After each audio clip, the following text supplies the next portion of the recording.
भारतीय राजनीति में एक दुर्लभ चीज होने जा रही है। अगर ऐसा हुआ तो यह पहली बार होगा। सुप्रीम कोर्ट में जो बहस चल रही है, जो सुनवाई चल रही है मनीष सिसोदिया की जमानत को लेकर के, उसमें अब दोनों केंद्रीय एजेंसियों सीबीआई और ईडी ने कहा है कि वो दोनों आम आदमी पार्टी के ऊपर भी शराब नीति घोटाले का मुकदमा करने की सोच रहे हैं। और इस बात की शुरुआत सुप्रीम कोर्ट के ही एक ऑब्जर्वेशन से हुई थी। सुप्रीम कोर्ट ने 4 अक्टूबर को एक अपनी टिप्पणी में कहा था कि अगर ये घोटाला हुआ है और इस घोटाले के का जो अवैध कमाई हुई है, इस घोटाले से जो प्रोसीड ऑफ क्राइम है, उसका इस्तेमाल अगर राजनीतिक दल ने किया है तो एजेंसियों ने राजनीतिक दल को आरोपी क्यों नहीं बनाया। ये एक बड़ा सवाल था, ये सुप्रीम कोर्ट ने पूछा और उसके बाद ऐसा लगता है कि दोनों एजेंसियों को ये मौका मिल गया ये कहने का कि हम आम आदमी पार्टी के ऊपर मुकदमा कर सकते हैं। जब से prevention of money laundering act यानी पीएमएलए कानून जब से बना है, धन शोधन का कानून जब से बना है, तब से आज तक किसी भी राजनीतिक दल के ऊपर धन शोधन का मुकदमा नहीं चला है।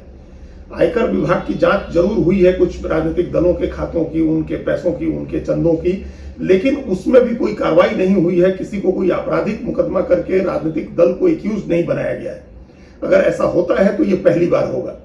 और ये सुप्रीम कोर्ट के ऑब्जर्वेशन से शुरू हुआ और उसके बाद एजेंसी ने सुप्रीम कोर्ट को कहा है कि हम इस मसले पर विचार कर रहे हैं और हम मुकदमा कर सकते हैं आम आदमी पार्टी के ऊपर।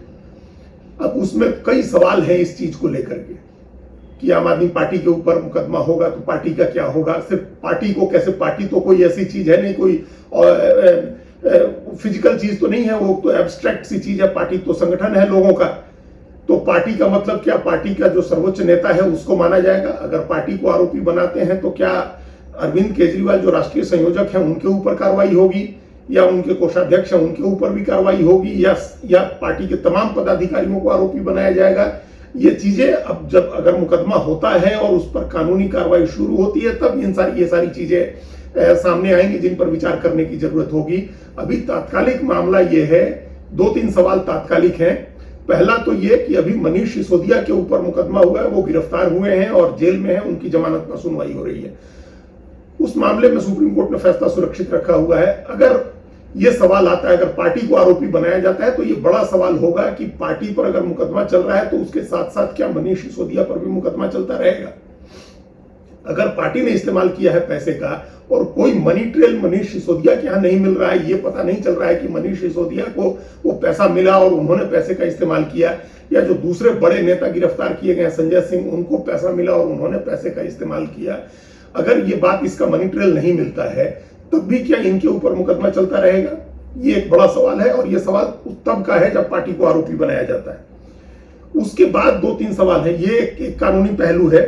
उसके बाद 2 एजेंसियों का मामला आएगा। एक तो पीएमएलए एक्ट का मामला आएगा कि क्या पीएमएलए एक्ट में ऐसा कोई प्रोविजन है कि किसी पार्टी को आरोपी बनाया जाए और उसके ऊपर मुकदमा चल सके। और दूसरा मामला आएगा चुनाव आयोग की भूमिका को लेकर के कि क्या चुनाव आयोग के पास ऐसा कुछ अधिकार है कि अगर कोई पार्टी किसी आर्थिक गड़बड़ी में पकड़ी जाती है, कोई गैरकानूनी काम करते हुए पकड़ी जाती है या उसके ऊपर मुकदमा होता है तो चुनाव आयोग कोई कार्रवाई कर सके। इन दोनों, ये 2 पहलू हैं, पीएमएलए एक्ट का पहलू है और दूसरा चुनाव आयोग का पहलू है। इस पर हम लोग बात करेंगे आज। पहले पीएमएलए पर बात करते हैं।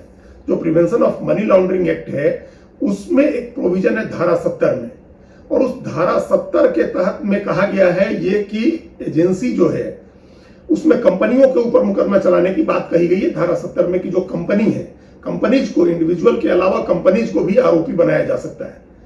उसी प्रोविजन में जहां कंपनीज की बात आती है उसमें कंपनी को जो डिफाइन किया गया है उस डेफिनेशन में एसोसिएशन ऑफ इंडिविजुअल्स ये कहा गया है कि ये एसोसिएशन ऑफ इंडिविजुअल्स होंगे।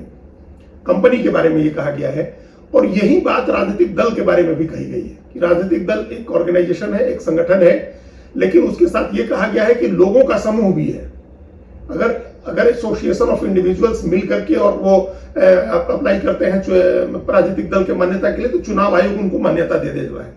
तो ये जो एसोसिएशन ऑफ इंडिविजुअल्स का मामला है ये एक ग्रे एरिया है कि इंडिविजुअल्स के अलावा जो पीएमएलए के तहत किसी व्यक्ति के ऊपर काला धन रखने और धन शोधन का जो मुकदमा चलता है वो मुकदमा राजनीतिक दल के ऊपर भी चलाया जा सकता है, ऐसा एजेंसीज का मानना है। हालांकि कानूनी विशेषज्ञों की राय इस पर अलग अलग है। कुछ कानूनी विशेषज्ञ मान रहे हैं कि ईडी का जो मौजूदा कानून है, जो पीएमएलए का, उसमें उसमें परिवर्तन किए बिना, उसमें बदलाव किए बिना किसी राजनीतिक दल के ऊपर वो कानून लागू करके उसको अपराधी नहीं, आरोपी नहीं बनाया जा सकता, उस पर मुकदमा नहीं चल सकता है। लेकिन एजेंसीज को लगता है कि ये जो एसोसिएशन ऑफ इंडिविजुअल्स कहा गया है, ये कंपनी के लिए भी है और यही बात पॉलिटिकल पार्टीज के लिए भी है। तो पॉलिटिकल पार्टीज को एक कंपनी मान करके एजेंसी उस पर मुकदमा कर सकती है, ये मुकदमा चल सकता है। ये ग्रे एरिया है, इस पर सुनवाई होगी तब चीजें स्पष्ट होंगी। दूसरा मामला पीपुल्स रिप्रेजेंटेशन एक्ट का है, जहां चुनाव आयोग की भूमिका आती है। सवाल है कि चुनाव आयोग क्या करेगा अगर किसी पार्टी को आरोपी बना दिया जाता है, किसी पार्टी के ऊपर काला धन रखने और धन शोधन का केस हो जाता है, तब क्या होगा। इसके पहले आयकर विभाग की जांच होती रही है, जो कई जांच हुई, कई पार्टियों के खिलाफ जांच हुई, उनके चंदों की जांच हुई, लेकिन विवाद भी हुए। जब नोटबंदी के बाद बहुजन समाज पार्टी के खाते में 104 करोड़ रुपए नकद जमा किए गए थे, तब भी ये सवाल उठा था, तब भी विवाद हुआ था। उसके पहले विदेशी चंदे को लेकर के विवाद हुआ था, और तब जो एकजुटता सभी पार्टियों ने दिखाई थी वो अनप्रेसिडेंटेड थी, उसकी कोई मिसाल नहीं, वो बेनजीर थी। सारी पार्टियां अपने तमाम विरोध भुला करके इस मामले पर एकमत हो गई थी कि उनके विदेशी चंदे की जांच नहीं होनी चाहिए। ये दिल्ली हाईकोर्ट ने एक फैसला दिया था, और उसमें कांग्रेस और भाजपा दोनों बड़ी पार्टियों को जो एफसीआरए का एक्ट है, एफसीआरए एक्ट है, उसको विदेशी चंदे के नियमन का जो कानून है उसके उल्लंघन का दोषी पाया था। और तब यह कहा गया था कि 1976 से लेकर के जब से एफसीआरए लागू हुआ है, उस समय से बीजेपी, कांग्रेस और दूसरी किसी भी पार्टी को जो विदेशी चंदा मिला है उसकी जांच की जा सकती है। लेकिन 2018 में एक संशोधन करके, और वित्त विधेयक के रूप में वो संशोधन पार्लियामेंट से पास हुआ था, लोकसभा से पास हुआ था, और इस सरकार ने, केंद्र की अभी मौजूदा सरकार ने इस सारी पार्टियों को विदेशी चंदे की जांच के दायरे से बाहर कर दिया, यानी उनके विदेशी चंदे की जांच नहीं हो सकती। लेकिन वैसी कोई सुविधा, वैसी कोई राहत आम आदमी पार्टी को नहीं मिलने वाली है। उस समय तो भाजपा, कांग्रेस और दूसरी कई पार्टियां उसके दायरे में आ रही थी। ये एक आपराधिक मामला है, इसलिए उसको ऐसी कोई राहत नहीं मिल सकती है कि सरकार कानून बदल करके उसको कोई राहत दे दे। तो हम अभी जो पीपुल्स रिप्रेजेंटेशन एक्ट की बात कर रहे हैं, इस पीपुल्स रिप्रेजेंटेशन एक्ट के तहत चुनाव आयोग को अधिकार है राजनीतिक दलों को नियंत्रित करने का, उनको मान्यता देने का, उनका पंजीकरण करने का, या उनका पंजीकरण रद्द करने का, या उनका चुनाव चिन्ह, उनका नाम आदि सीज करने का। ये सब अधिकार इसके तहत है मिले हुए चुनाव आयोग। तो पीपुल्स रिप्रेजेंटेशन एक्ट की धारा 29A के तहत पार्टियों का रजिस्ट्रेशन होता है। चुनाव आयोग को अधिकार है रजिस्ट्रेशन करने का, और 2-3 स्थितियां हैं जिन स्थितियों में चुनाव आयोग पार्टियों का पंजीकरण रद्द कर सकता है। उसमें एक स्थिति तो यह है कि यह पता चले कि किसी पार्टी ने फर्जी दस्तावेजों के आधार पर अपना रजिस्ट्रेशन कराया है। अगर उसके दस्तावेज गलत होते हैं, वो गलत कागजात के आधार पर अगर रजिस्ट्रेशन हुआ है, तो चुनाव आयोग मान्यता रद्द कर सकता है। दूसरी स्थिति यह है कि अगर कोई राजनीतिक दल संविधान को मानने से इनकार करते, संविधान की प्रस्तावना में जो चीजें कही गई हैं कि भारत एक समाजवादी, धर्मनिरपेक्ष, लोकतांत्रिक देश है, उसको मानने से इनकार कर दे, या कोई पार्टी देश की संप्रभुता, एकता और अखंडता को मानने से इनकार कर दे, इसके खिलाफ काम करे, तो चुनाव आयोग उसकी मान्यता रद्द कर सकता है। तो ये स्थितियां हैं। तीसरी स्थिति भी, एक और स्थिति है कि अगर जो अनलॉफुल प्रिवेंशन एक्टिविटीज का जो एक्ट है, गैर कानूनी गतिविधि रोकथाम कानून जो है, या उससे मिलता जुलता जो दूसरा कानून है, उस कानून के तहत, उनमें से किसी कानून के तहत, यूएपीए या उस तरह के किसी दूसरे कानून के तहत अगर केंद्र सरकार किसी पार्टी को गैर कानूनी घोषित कर देती है, तो उस पर पाबंदी लग जाएगी, उसका रजिस्ट्रेशन समाप्त कर दिया जाएगा। ये 3 स्थितियां हैं।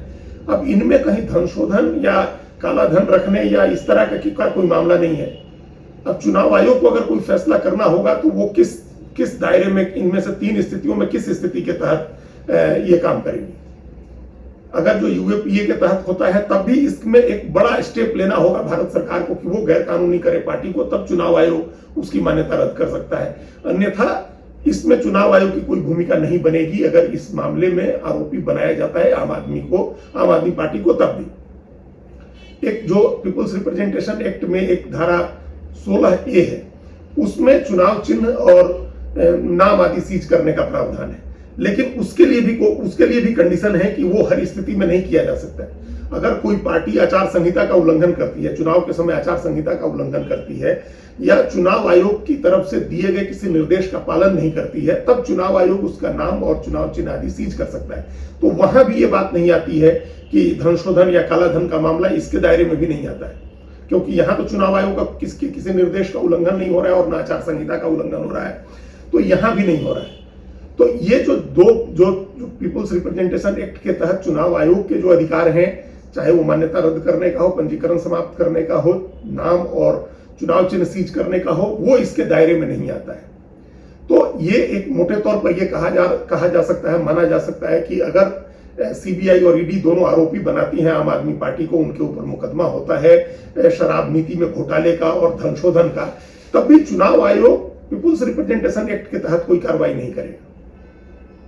और जहां तक पीएमएलए के तहत कार्रवाई की बात है, धारा 70 के तहत कार्रवाई की बात है, तो वो भी स्क्रूटनी का सब्जेक्ट होगा। अदालत को उस पर विचार करना होगा कि जो कंपनीज का एक्ट है, पॉलिटिकल पार्टीज को उसके दायरे में लाया जा सकता है या नहीं, पॉलिटिकल पार्टीज को कंपनी माना जा सकता है या नहीं, सिर्फ इस आधार पर कि कंपनीज भी एसोसिएशन ऑफ इंडिविजुअल्स है और पॉलिटिकल पार्टीज भी एसोसिएशन ऑफ इंडिविजुअल्स हैं, इस आधार पर दोनों को एक मान करके पीएमएलए की धारा 70 के तहत मुकदमा चलाया जा सकता है या नहीं।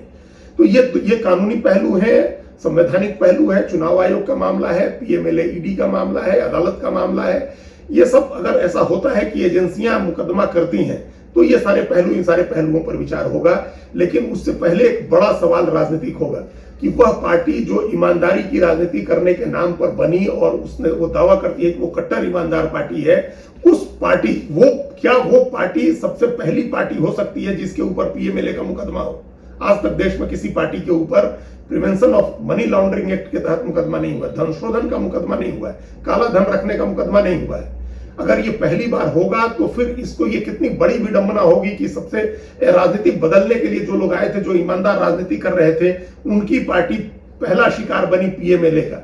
ये अगर ऐसा होता है तो ये एक भारतीय राजनीति में एक नए दौर की शुरुआत होगी, एक नया अध्याय खुलेगा और इसका पटाक्षेप कहां होगा ये कोई नहीं कह सकता है, क्योंकि फिर जिसके पास जो एजेंसी होगी उस एजेंसी का इस्तेमाल करके वो अपनी विरोधी पार्टी को परेशान कर सकता है। ये एक खतरे की घंटी है तमाम पार्टियों के लिए और इस पहलू से भी विचार करने की जरूरत है। धन्यवाद।